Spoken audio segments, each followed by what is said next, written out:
जय श्री राधे राधे, कृष्णा कृष्णा। मेरे प्यारे भक्तों, कैसे हैं आप सब? मुझे उम्मीद है आप लोग बहुत अच्छे होंगे।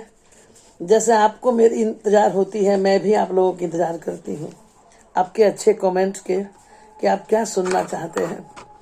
जो हमसे जुड़े हैं अपनों को शेयर करें, ताकि हमारे जो छोटे छोटे जो नियम हैं उनको पालन करके उन्हें फल की प्राप्ति मिले।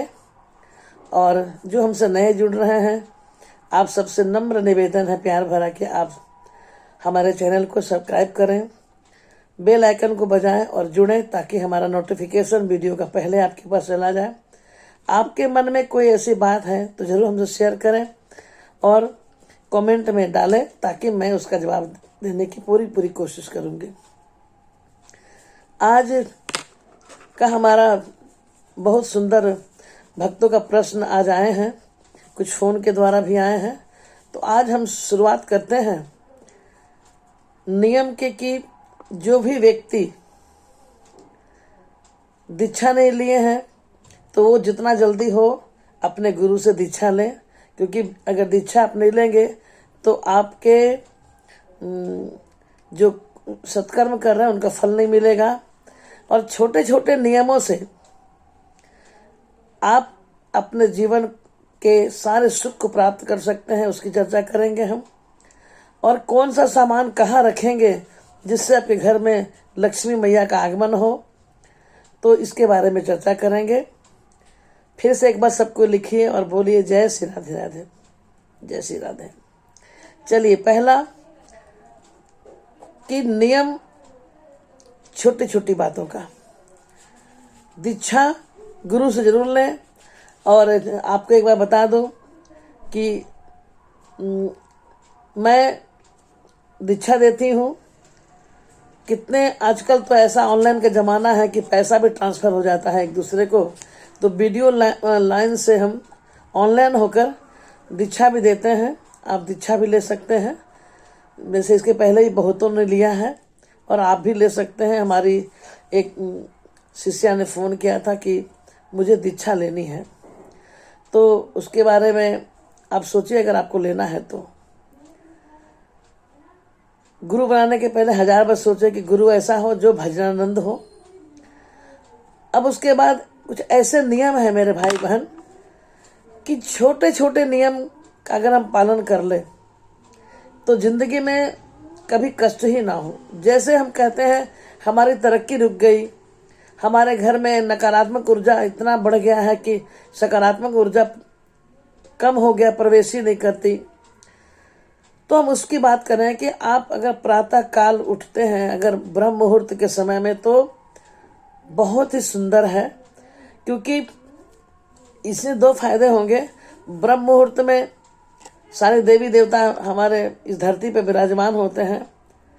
और इसके पहले मैंने वीडियो डाला है कि ब्रह्म मुहूर्त में उठने का फायदा क्या है। तो अगर ब्रह्म मुहूर्त में उठते हैं और सूरज के उगते हुए लाल जो बना रहता है, सूर्य भगवान जो उगते हुए सूरज है, उसमें अगर आप कि नौकरी में दिक्कत हो रही है, घर में लक्ष्मी नहीं आ रही है, घर में कलेश बहुत हो रहे हैं, तो आप प्रातः काल अगर ना भी उठ सके तो आप उस वक्त उठें 5:30 से 6 के बीच, जब सूरज एकदम लाल होता है, उगता हुआ सूरज। आप स्नान करके एक तांबे का लोटा लें, उस लोटे में जल डालें और लाल चंदन घिस के उसमें डाल दें, अगर लाल पुष्प नहीं मिलता है तो। और सूर्य को अर्घ दे, इस तरह से ऐसे देंगे ताकि जल यहाँ नीचे से गिरे और उस जल के किरण आपके चेहरे पे पड़े। जल से गिरता हुआ सूर्य का किरण आपके चेहरे पे पड़े तो आपके नौकरी में आपके कोई बाधा आ रही होगी तो वो बाधा खत्म हो जाएगी। जो बच्चे का मन पढ़ाई में नहीं लगता, उसको शिवलिंग पर इस उंगली से आप 3 तिलक लगाने बोले भगवान शिव की। इस उंगली से, ये लास्ट की ये उंगली से, उससे शिवलिंग पर 3 चंदा 3 लगाने बोले। ये अगर करवाएंगे तो बच्चे का मन पढ़ाई में लगने लग जाएगा, भटकेगा नहीं। और एक समय जब वो सीधा लगने लगे चंदन, तो बच्चे का भाग भी सीधा हो जाता है। वो सूर्य का अर्घ देने से आपको बताएं बहुत सारे फायदे हैं। एक तो आपके बीमारी से आपको बचाव होगा कि आपका तन सुंदर रहेगा, मन सुंदर होगा और आपकी बाधाएं दूर होगी। दूसरी और एक बात कि कोई देखते हैं व्हाट्सएप में आपको सोमवार के दिन शिव का, मंगल के दिन हनुमान जी का, बुध के दिन गणेश जी का, ऐसे ऐसे भगवान को पूजते हैं। ये आप बंद कीजिए। किसी एक देवता को आप मानिए और उनकी पूजा जरूर कीजिए। आप सबका कीजिए, लेकिन कभी किसी को ऐसा ना कीजिए। इससे आपके काम कभी नहीं बनेंगे।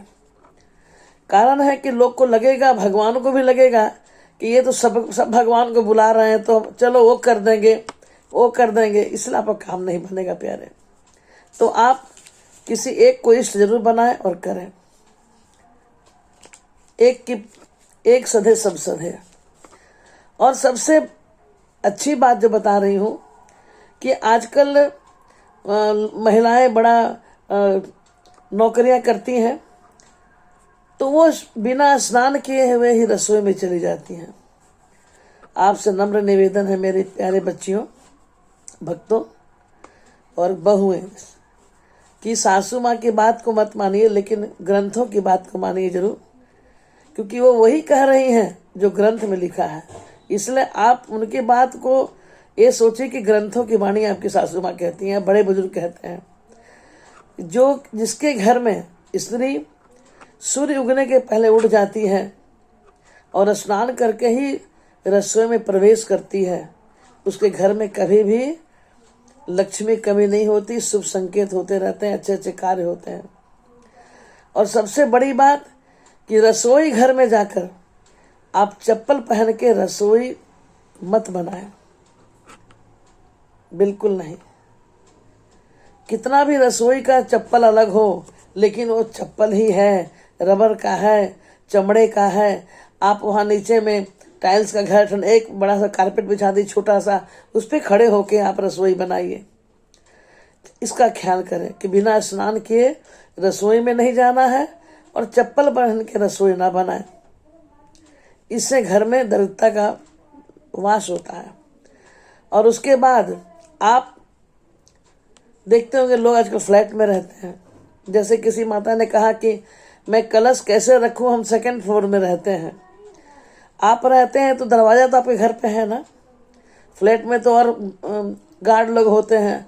आप दरवाजा पे छोटा सा कलश रखिए ना, स्वस्तिक नीचे बना दीजिए, गंगा जल से वहाँ पर छिड़क के हाथ से उसके स्वस्तिक बनाइए, थोड़ा अरवा चावल पीला डालिए, फिर छोटा सा कलश को रख दीजिए, उसमें लाल फूल डाल के, लाल फूल ना हो तो लाल चंदन डाल दीजिए और उस लोटे में स्वस्तिक बनाकर उसके बाद 2 लकीरें इधर दे बिंदी लगा के और कलश को स्थापित कर दीजिए। फिर संध्या बत्ती करने के बाद रात्रि में कलश को उठा लीजिए। अब देखिए फ्लैट में रहते हैं तो अक्सर दरवाजे पर जूता चप्पल होते हैं।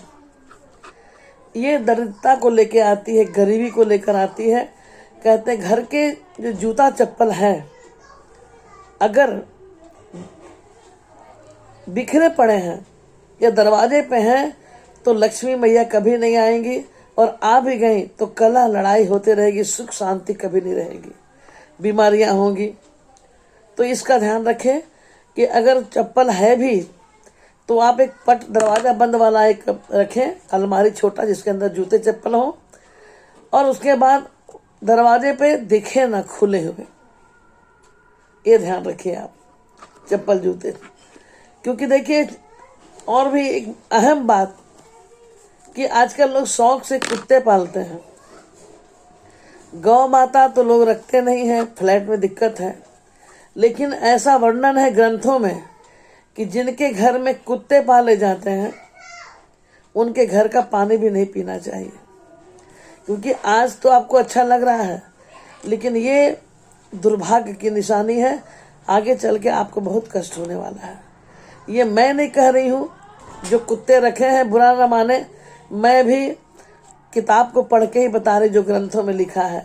क्या करने से, जैसे कि चिड़ियों को दाना देने से, पक्षियों को खाना देने से, कुत्ते को रोटी देने से आखिरी रोटी, गौ माता को पहली रोटी, ये सब शुभ लक्षण हैं जिससे आपके घर में सुख समृद्धि का वास होगा। क्योंकि घर में अगर बहुत कचरे निकलते हैं, इसका मतलब नहीं कि आपका घर गंदा है। जिसके घर में लक्ष्मी का निवास होगा, गंदगी भी वहीं से निकलेगा। क्योंकि इतने सामान आप खरीद के लाते हो, खाते हो, पीते हो, तभी तो उसके कचरे निकलते हैं। तो लक्ष्मी है, लेकिन दोनों बहन साथ साथ चलती हैं। अगर थोड़ा सा मिस्टेक हुआ तो दरिद्रता अपने पैर फैला देगी और दुख कलह और बीमारी भर देगी, और लक्ष्मी खुश होगी। क्योंकि दोनों जब रहेंगी तो दोनों अपना अपना काम करती हैं। तो हम ऐसा करें कि लक्ष्मी का ही प्रवेश रखें, दुर्भाग्य को घर के अंदर ना प्रवेश करने दें। ये छोटी छोटी कुछ ऐसी नुस्खे हैं, नियम हैं, जिनको करने से आपके घर में सुख और समृद्धि बढ़ती है। मुझे लगता है कि आप ये छोटे छोटे नियम को करें। और शनिवार के दिन जो शाम को जो दीपक जलाने वाली बात है, वो हर व्यक्ति को करना चाहिए। शनि के पेड़ में सभी देवताओं का निवास होता है, इसलिए दीपक शनि देव को जरूर जलाएं। इससे आपका शरीर निरोग काया रहेगा, स्वस्थ रहेंगे और किसी प्रकार की कोई दिक्कत जीवन में नहीं आएगी, खुश रहेंगे। तो चलिए, इसी के साथ आज की वीडियो मैं यहीं पर समाप्त करती हूँ। और फिर एक बार कहती हूँ, जो हमारे चैनल को नहीं सब्सक्राइब किए हैं करेंगे।